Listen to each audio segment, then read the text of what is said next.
Hard work you've done getting us here and all the help. Absolutely amazing place. First time in Malta and love it. So much pleasure, I tell you. I had ice creams today. We will talk about it. So, my talk will be about what is central to any ethical theory, that is axiology. Utilitarianism tells you to maximize the good, but of course the question is, what is the good? Yes? And I take it as a special aim of a philosopher, and believe me, we did our slides separately, but we end up in Sidgwick anyway. Mine is a bit older photo. And Sidgwick, in the Methods of Ethics, said that philosophers do something different than other people. And you can enumerate psychologists, sociologists, biologists, neuroscientists now. We are not so much interested in what is, but we are really interested in what should be. And it's especially, I think, interesting in the subject of the good and well-being, because usually you take well-being as something that is obvious, or that is just within us, or that you can observe or ask people about. And philosophers don't do that. Philosophers want to know, I mean, me and Peter and some others, the truth about well-being. So what is well-being? First of all, Thomas Scanlon, an American philosopher, made now quite a famous distinction that has been in philosophy for years, but now many people associate it with Scanlon, that when you talk about what there could be good, you can talk either about what is good to the world, so good in itself, or good as a whole, and you can talk about good for me and you and other sentient beings. So well-being is associated with the second one, yes? So it's good for me, which means that I am a type of creature that can not only reflect upon a good, but also experience it in a special way. Now, what are theories of well-being? In analytical tradition, usually we speak of three such theories. Desire-based theory, which says a good life means fulfillment of your desires. Perfectionism, a good life means working on perfecting your nature. And hedonism, a good life means being in a pleasurable state of consciousness. Each of the theory has its pros and cons, obviously, and advocates. I'm a hedonist. That's a confession. Take it as a confession. So I will talk today mostly about pleasure, but I will first try to show you very briefly why I believe that the first two theories are wrong. So a desire-based theory is a type of subjective theory about well-being, because usually it just says, well, the good consists in fulfillment of whatever desires you have. And that's, of course, a huge problem. Take a famous example of John Rawls and counting grass. Yes, so you may desire, you may really want to spend your whole life counting blades of grass. Well, if you want it, and I'm desire-based theorist, I should tell you that it's the right thing to do. That may mean that you will, for example, not fulfill all what you are good at. There was a question about being an artist and not being so good about being an artist. And Peter had his own answer, but I thought, well, maybe being an artist, if you know, for example, a pianist, yes? Being a pianist when you know that you don't play very well may be a kind of waste in your life. You may still want it, but maybe you would do much better if you do something else that you are really good at, right? Of course, for me, for a hedonist, the question would be how much pleasure you get from being a pianist or doing something else that you are really good at.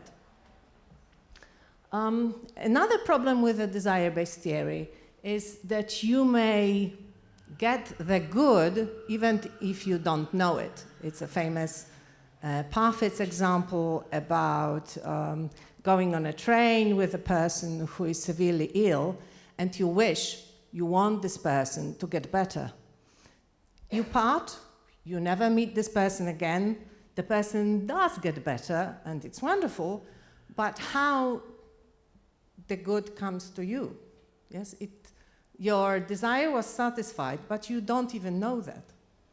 So yes, it is possible that only those desires that you do know about should be satisfied, and that's what good for you. I mean, your desires for this person to get better may be satisfied as well, but it may not just be good for you, it may be good for that person. So now the question is how long you should desire something. Let's say that my whole life I'm an atheist, and I desire that when I die, the funeral would be without a priest. Yes, it would be a non-religious ceremony. But, which probably sometimes happens at the deathbed, I'm so terrified that I suddenly desire to change my mind and to have a priest and to have a religious ceremony. Now the question is, should you, as for example my children, fulfill the desire that I had at the last moment for, let's say, a day or two, however long you think, or that I had for most of my life, for 40, 50 years? That's another problem with desire-based theories. Some theorists believe that it would be better to talk about the desires that we might have being rational beings. So there is this objective presumption that it's not just desires, it's the rational desires. That means desires that I would have if I had certain features. But as you can see, a subjective theory is turning now to an objective theory, because they may not be my true desires, but the desires that would be, for example, good for me to have. And that's about objective theory, the second theory, perfectionism, which can be viewed as an objectivist theory. That's another name for it. But this special part of objectivist theory, perfectionism, is interesting because it talks about your nature. So that is a very old thought, goes to Aristotle, and says you are a certain creature with certain characteristics, natural characteristics, and it's good for you to fulfill these characteristics and to have life that is in accordance with your nature. I think it's quite a nice theory, but now tell me why usually we talk only about those nice characteristics, like being a morally good person, or telling a truth, or being just, and not that about being aggressive or being mean and so on. I mean, it's also in our nature. We just had this talk during our break than in our nature, there are many characteristics that makes our and others' lives quite bad. So this is one of the problems about perfectionism and objective theories, that even if you want to justify your choice, which nature, so which good things or virtues you want to maximize or bring about, you still have this problem of justification. The other problem, which I think is even more severe, is that you presume that something can be good for you, but you don't care for it. And it's something that Peter Railton said. If we, as in the beginning, we talked about things that are good for me, then it probably means that I need to care for them. That must be something that resonates with me, as Peter says. Yes? Otherwise, a theory would be quite paternalistic. So it's like parents who tells you, well, that's good for you, remember. And you say, I don't care. I don't want to be a doctor. And your parents would say, well, but it's so good for you. How something can be good for me if I don't want that? So if that's true, if things that are good for us must resonate with us in some way, then perfectionism and other objectivists is far away from that.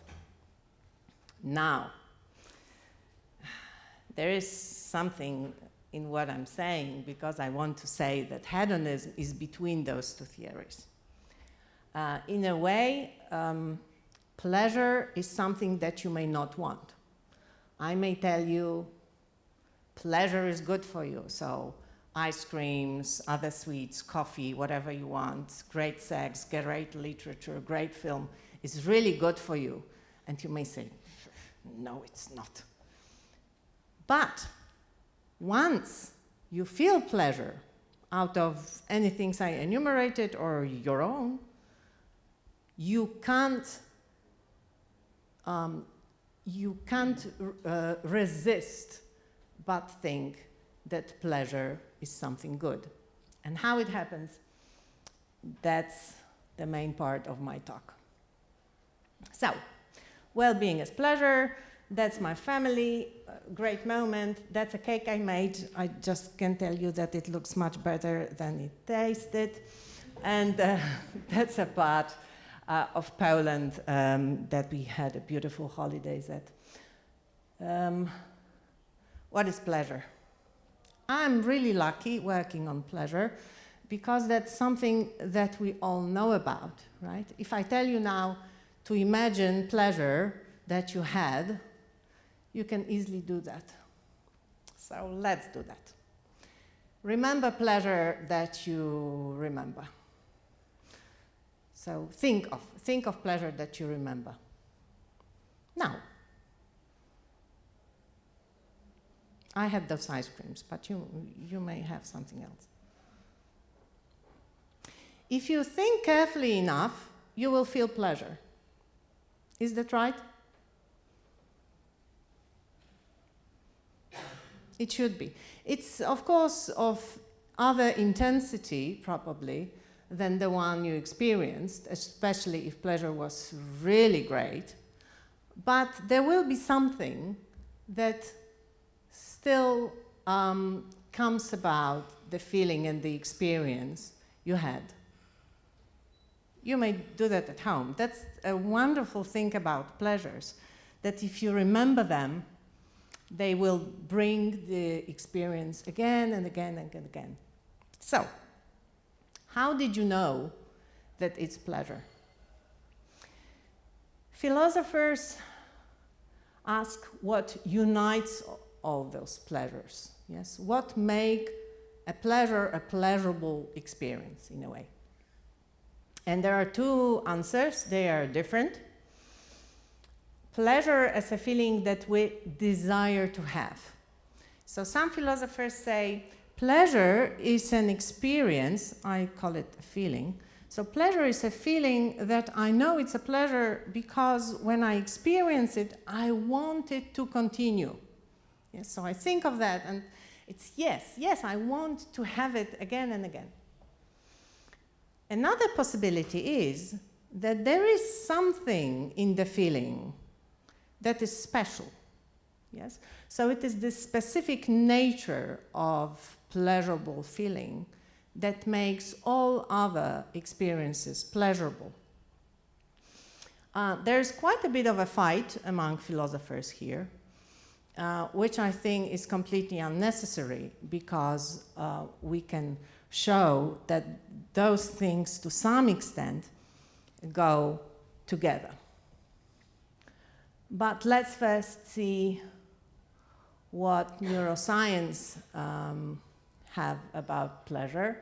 I think it's really good that within this topic it's so easy to use psychology and neuroscience and what we call descriptive science that can help philosophy and normative questions and ethics.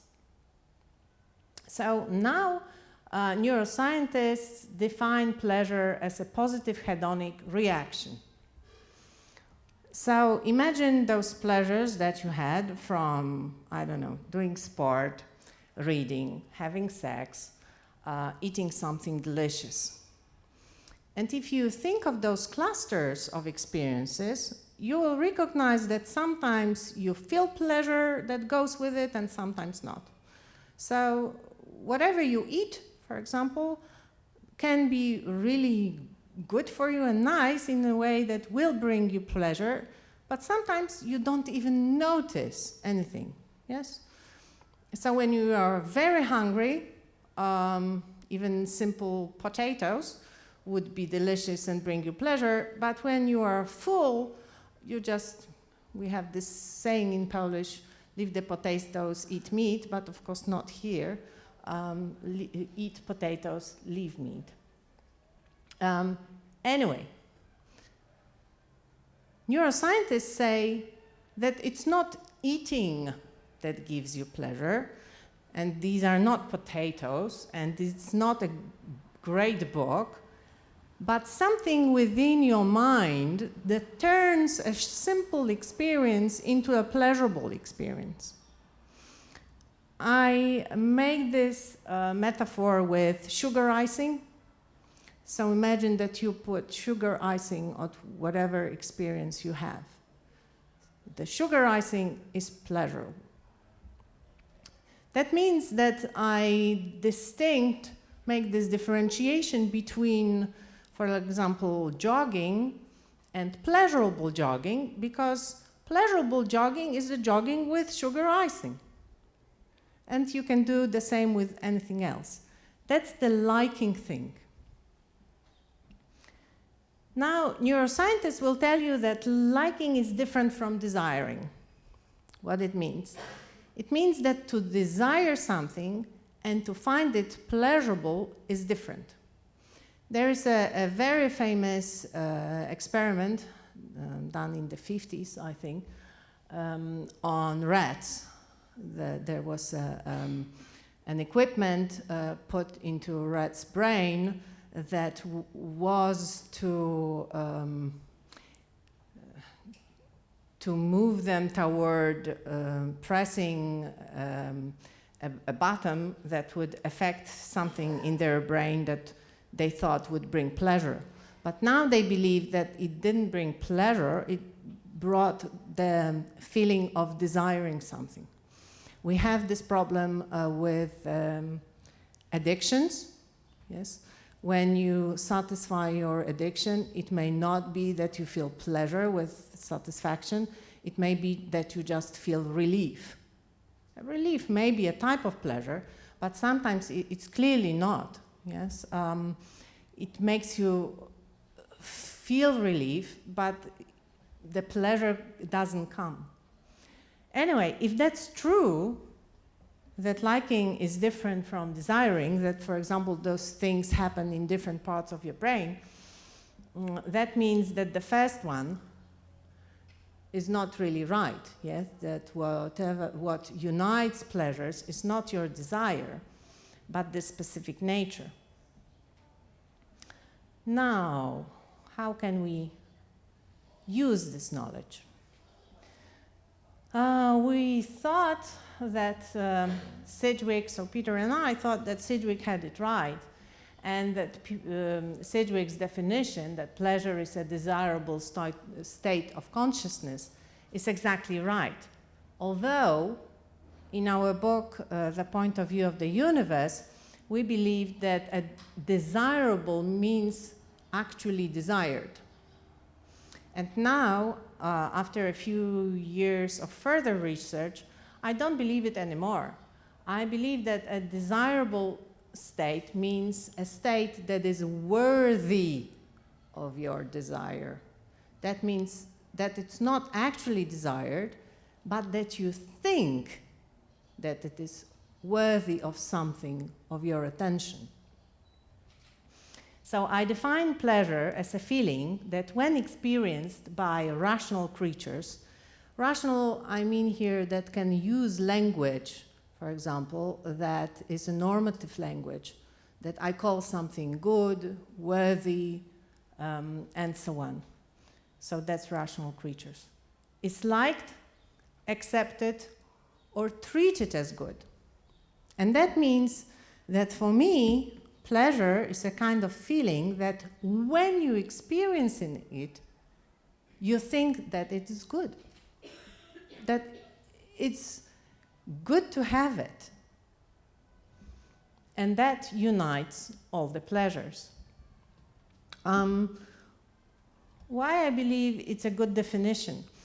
Because it uses desire, but not in a direct way. You make a judgment about what you should desire and not what you actually desire. Still, the feeling has the specific nature of your judgment. And of course, I limit myself here to rational creatures, as I said, because only rational creatures as us can use language with those words and then think of pleasure, so make the cognitive process available for this definition and for thinking of pleasure while experiencing it.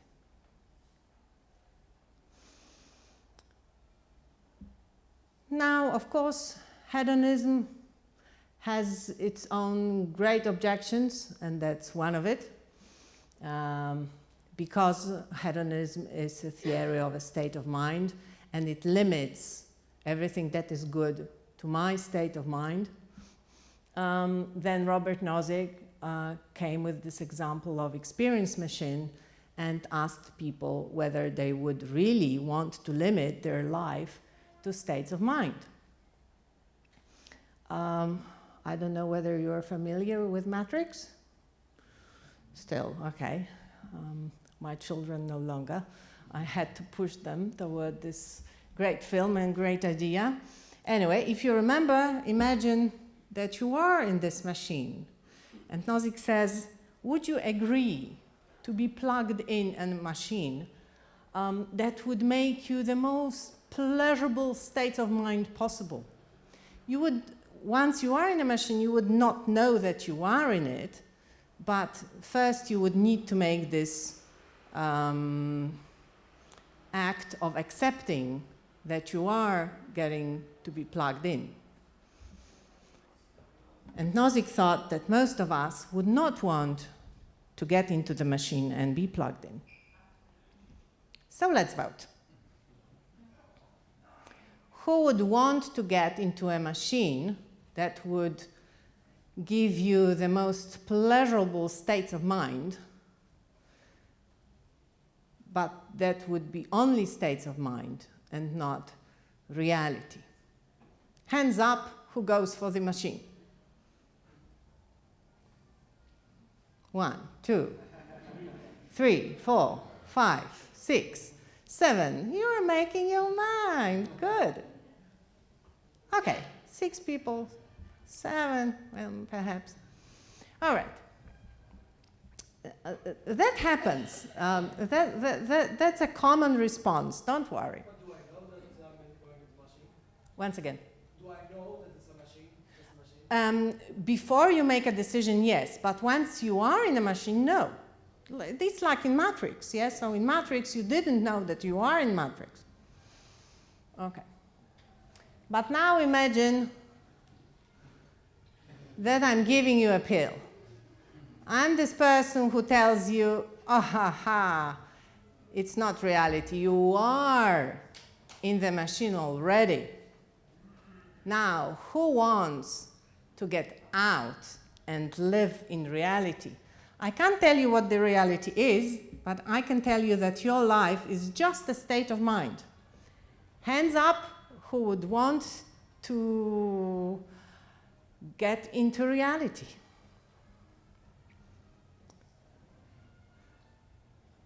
One, 2, 3, 4, 5, 6, 7, 8, 9, 10, 11, 12, 13, 14.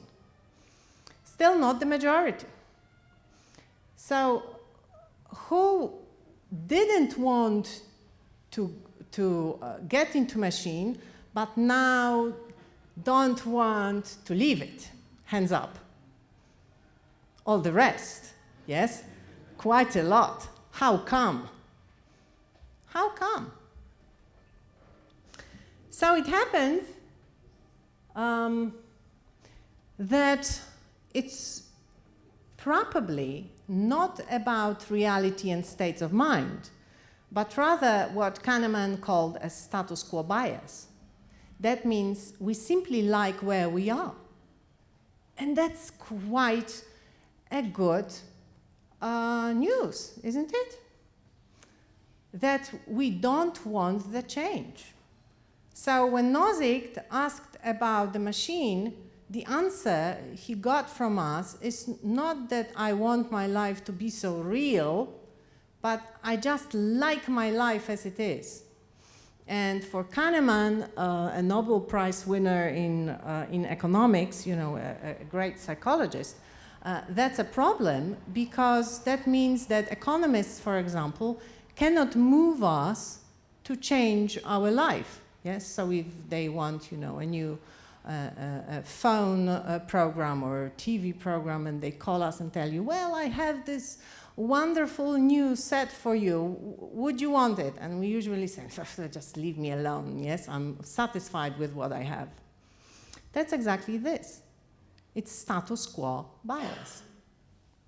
That's, I think, quite a good news for hedonists, because that reveals that the objective, objection that was supposed to be so big and terrible is no longer, that we need to find something else to object hedonism. I still have a few minutes. So I wanted to tell you why well-being should not be life satisfaction. I talk about it because that's what usually is checked when all the economists ask you whether you are satisfied with your life. Yes, so whether the well-being is checked by asking you whether you are satisfied with your life. Are you satisfied with your life, by the way? Hands up, who is? Yes, that's generally a good direction. We are mainly satisfied with our lives. But what's wrong with it? Scale, first of all, yes? So the questions are, how satisfied you are with your life, scale 1 to 10. Usually we choose 7, 8, right? 7, 8. 9, 10 is a bit too much. We worry. Yes, okay, I tell you, I'm so satisfied. 10. But something happens, and I say, oh, I knew that, yes? And we very, very rarely go beyond 6 and 5. That must be a real tragedy in our life to give us so little points. So Daniel Kahneman made a few great experiments showing that we have many different cognitive biases about life satisfaction. For example, we believe that out of two scenarios, first, a daughter and a mother, a great life together for like 70 years. They quarrel in the 71st year, and then the mother gets very sick and dies. They never get together anymore. That's a bad ending. The second scenario, they quarreled for most of their lives. The 71st year, the mother gets ill, and they reunite. The mother dies in the daughter's arms. A happy ending. Which life is better? Usually people say the second, which is quite strange. Yes, so many years quarreling, and why do we believe that the second scenario is better? Because we love happy endings. That's one of the biases, and there are many more. Ludwig Wittgenstein. He was a great philosopher. Here he is. At his deathbed, he said, "Tell them I've had a wonderful life." Do you know what life he had? I wouldn't want my children to have such a life, even though Ludwig Wittgenstein was a great philosopher. Yes? Among many things, many bad things that happened to him, he had brothers who committed suicide. He had depression for most of his life, and he died quite young. What it means? It means that we may not judge our life in the best way, and the judgment may not be based on what really happened to us. And in case of Wittgenstein, I'm really happy for him. I have nothing against his judgment. It's wonderful that at his deathbed, he thought that he had a great life, because it's so much easier to die with this thought. But what does it say about the judgment of your life itself? And imagine the opposite. So imagine that you have quite a good life, nothing terrible happened to you, no death of children, no severe illnesses, no poverty, and you still believe that your life is bad. You are making a mistake in your judgment. I won't talk about psychology of that thing, but anyway, I just want to show or to put you into doubt about how important a judgment about your own life is. It may not be.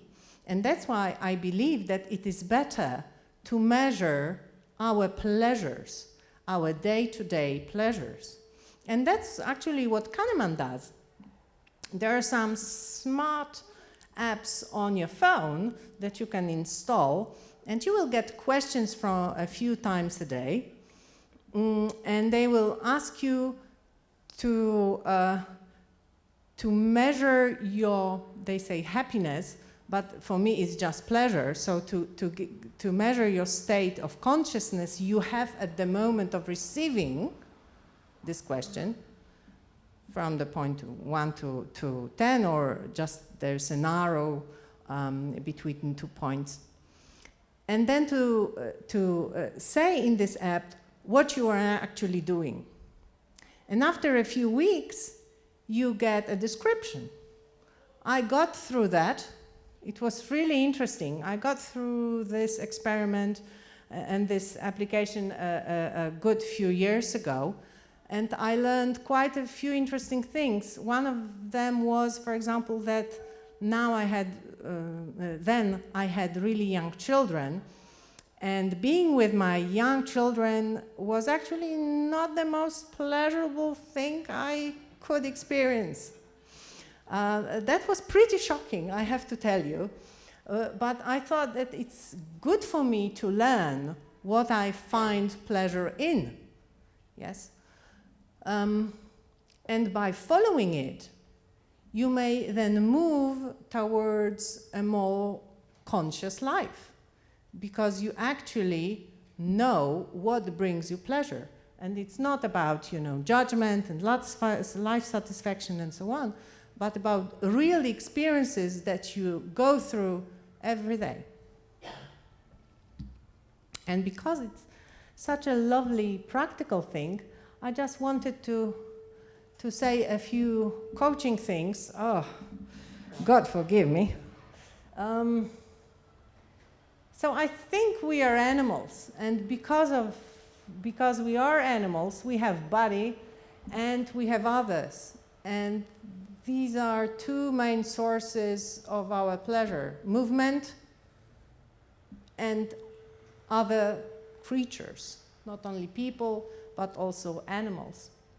And because we are rational animals, we can think, be grateful, set ourselves an aim, and Peter talked about those aims a bit, and act ethically. And of course, for me and for Peter and for other philosophers, the last point is really interesting, because that motivates us toward being good and being sometimes even impartially good. And I will end up with a personal story. Just now a bit more than 2 months ago, a new war began, and maybe you know, we have over 3 million what we call guests, not refugees, but we call them guests, so Ukrainians who came, and there is a great need for housing and for places for them to stay. Just in Poland, imagine, yes, 3 million people in 2 months. And so we have an apartment, a spare apartment with my husband, and I talked to my husband very enthusiastically that we should give it to some Ukrainians. And my husband, who is a very good person, but also a bit less emotional than me, found quite a lot of problems. Yes, these are people we don't know, that's an old apartment that needs to be renovated, and so on and so forth. But we actually decided to do it. And we are having 3 very nice Ukrainian girls and a little boy in it. And my husband came to me a few days ago and said, I'm so grateful to you that you pushed me towards it, because it feels so good when you help others. And that's the point. We all know that. Yes, we all know that by nature we are given this flood of pleasure in our brain when we help others. So why not do that, and why not use it? Thank you.